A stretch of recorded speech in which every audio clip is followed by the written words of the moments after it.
Haney Biz presents Entrepreneurs Unlimited. Here's your host, Mark Haney. All right, and we are here with Medo Eldin, founder and CEO of My Team Sphere. How you doing today, Medo? I'm doing great. Thank you for having me on. I knew this day would come. We've known each other for a little bit, and you've been working on this project, and things are starting to happen. Tell us about the project. Tell us about your social media platform and what inspired you to get this going. Sure. Well, My Team Sphere is a social media platform for youth sports, and we've been working on it for, I'd say, about 2.5 years now.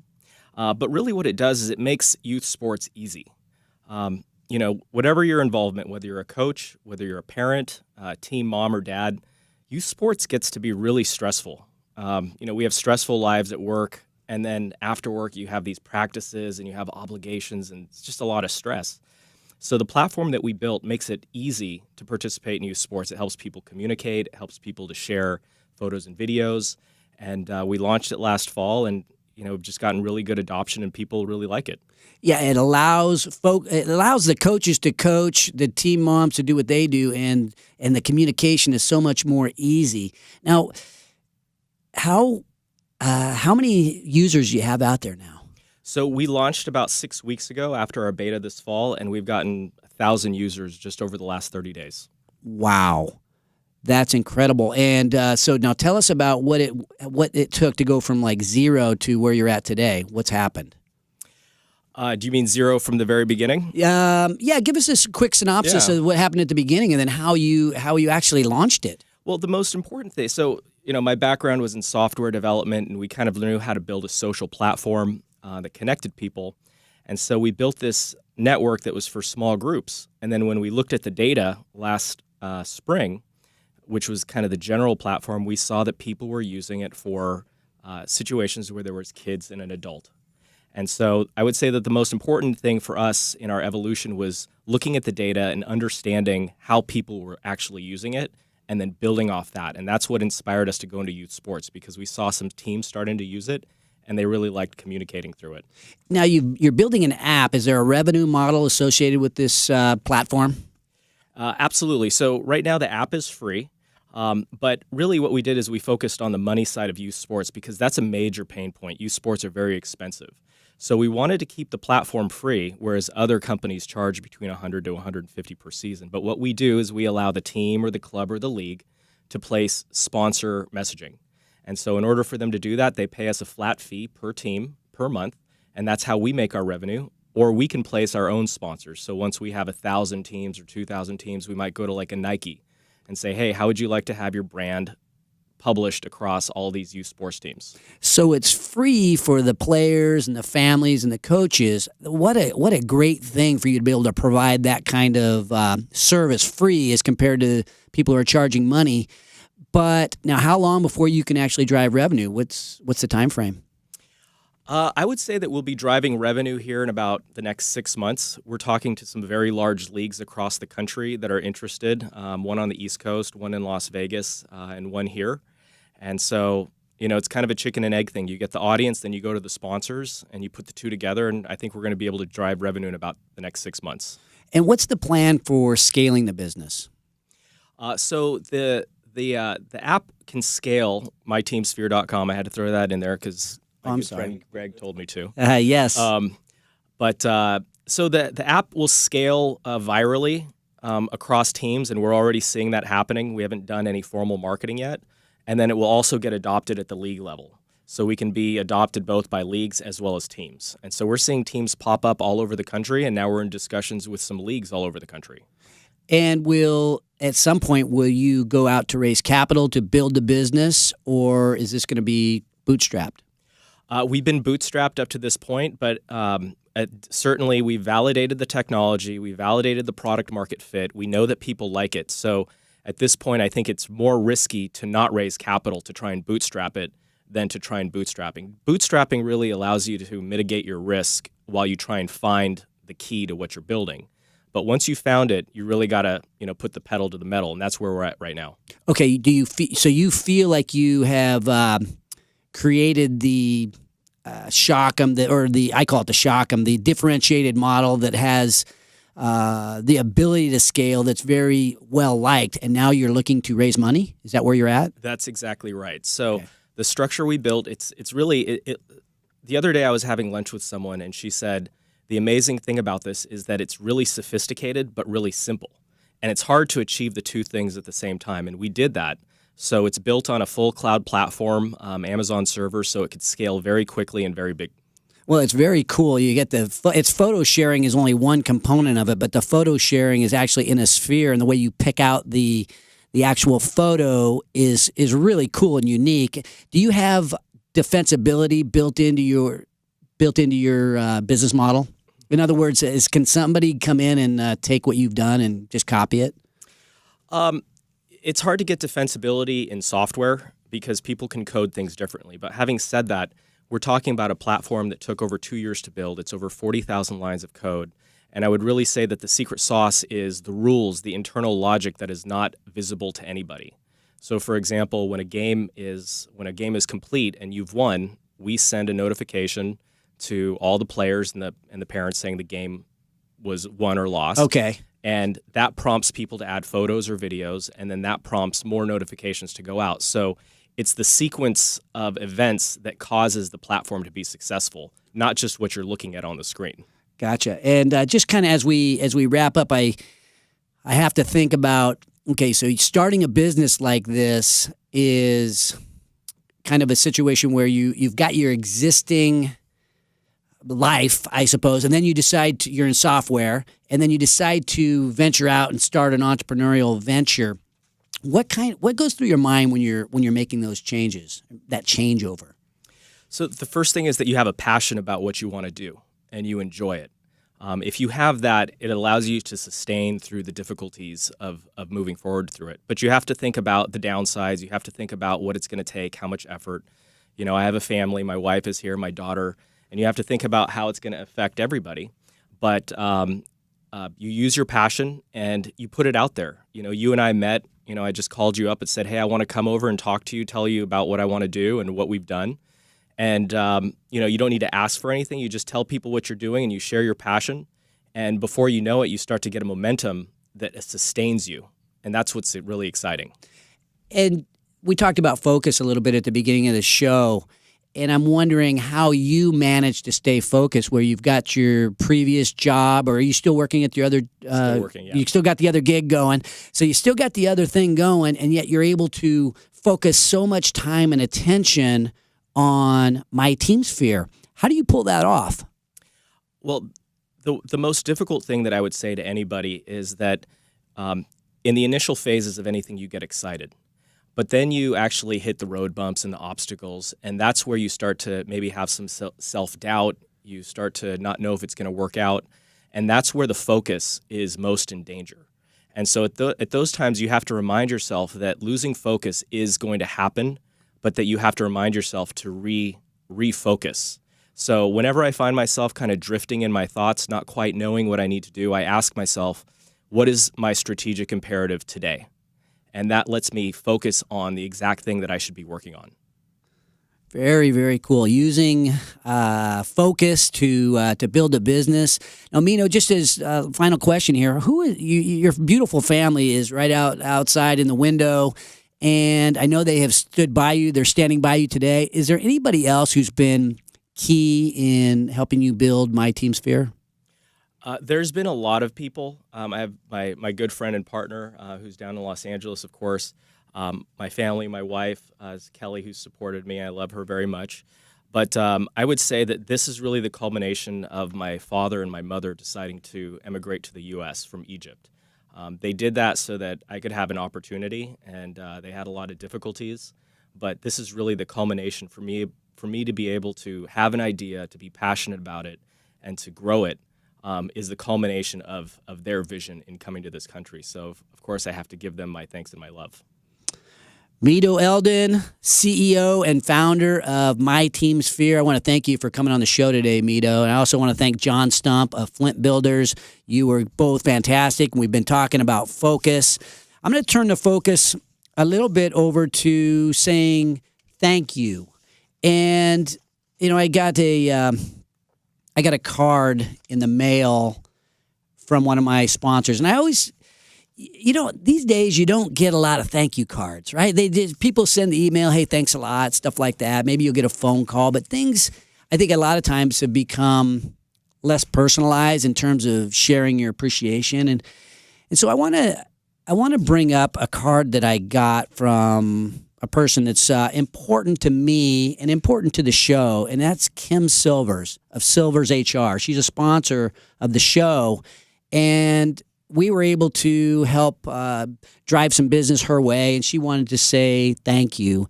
And she said it in a way that I'll never forget. And I think that's, when people say thank you and then they say it in a way that you'll never forget, now that's a real thank you. And so I got to acknowledge this.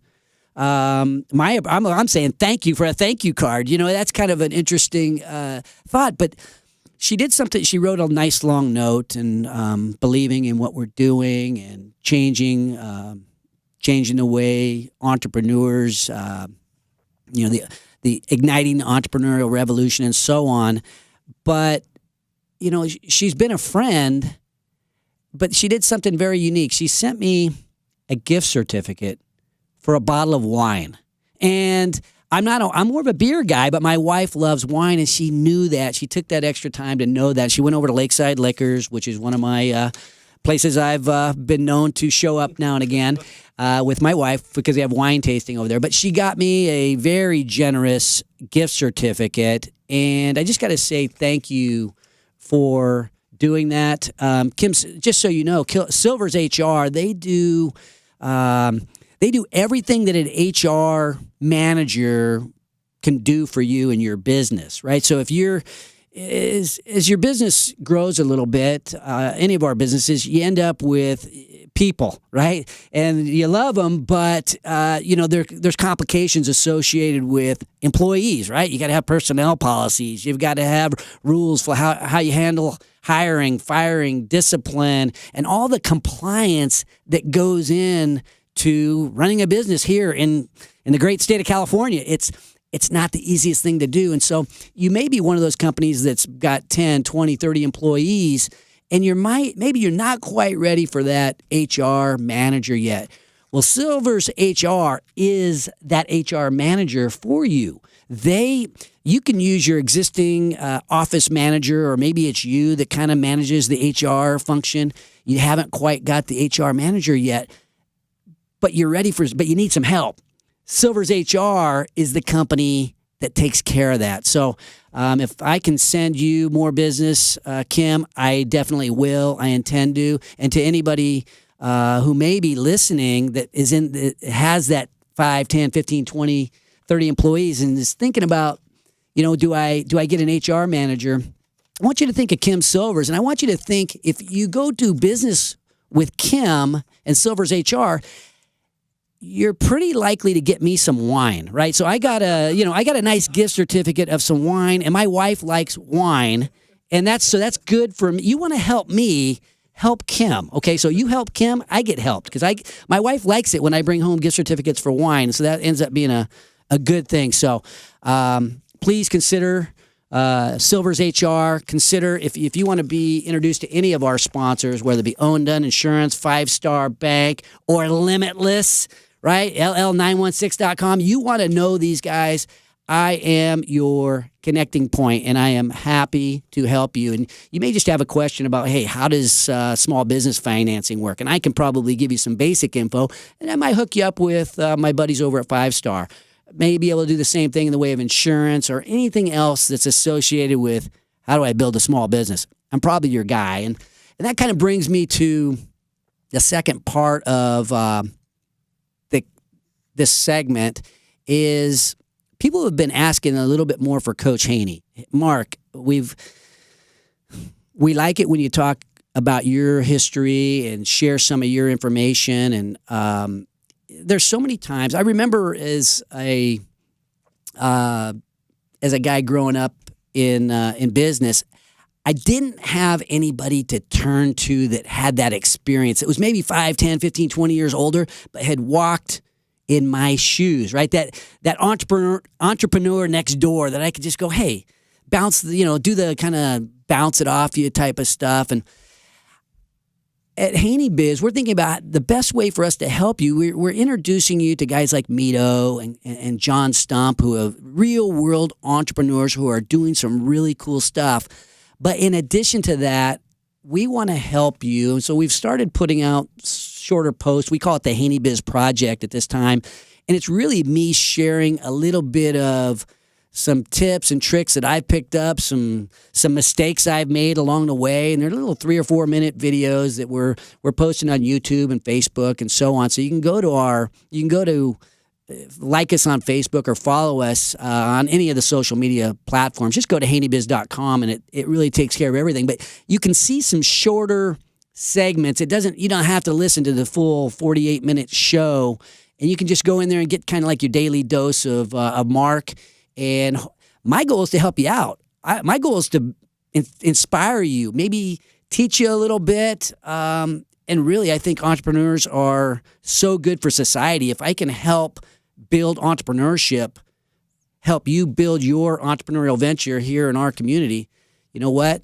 That I'm doing my job. As you succeed, I succeed. And that's really what this show is all about. So coming back, we are going to talk about focus.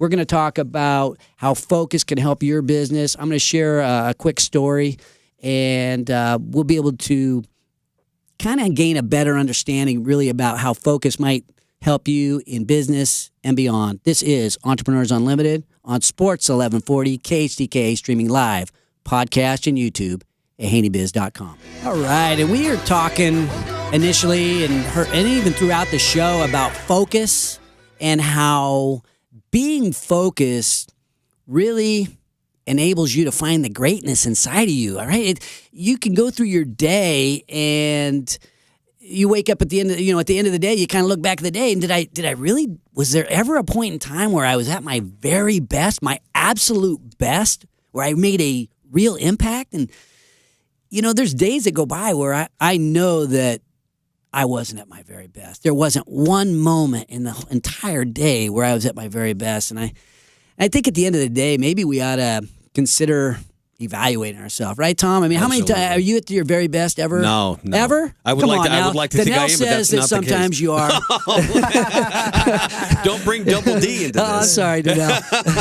How about you, Marcus? You ever at your very best throughout the day? I mean, your very best, like stepping into that batter's box. That hyper focus is tough to come by sometimes. So I want to say yes, really, really bad, but unfortunately, I think I miss the mark a lot of times. I think that's a lot of people do. We need to be better about that. I think we do, and I think it's just sort of a conscious decision that maybe we ought to evaluate ourselves at the end of the day, and go, how did I do? And maybe that will prompt a change on how we focus and maybe even where we focus. Yeah. Was I working on the most productive things, the things that really tie to what I'm trying to accomplish? Or was I majoring in the minors, so to speak, and just focusing on, all these little things that really are almost, they're not necessary. And so, as we talked about at the beginning of the show, eliminating decisions from your life it keeps things more clear so you can focus better. And because when you have all these things coming at you, many times that really just bogs you down and you can't be at your best when you've got the stress of so many things happening. And one of the things that I've done, and I'm going to tell a quick story here, that I have done to eliminate some of that stress and allow myself to focus is all about stopping the procrastination doom loop, right? You start procrastinating, you put stuff off. Next thing you know, you got a handful of things that are sort of weighing on you, and they affect you. I'm not at my best. I'm not clearly focused, like stepping into the batter's box. And it reminds me of this story of being in 7th grade, and it really is about 2 7th graders and a tennis racket and a dirty garage. So there's these two guys. One guy thinks he's Juan Marichal, right? He's pitching, right? And he's got the big leg kick and everything. That's me.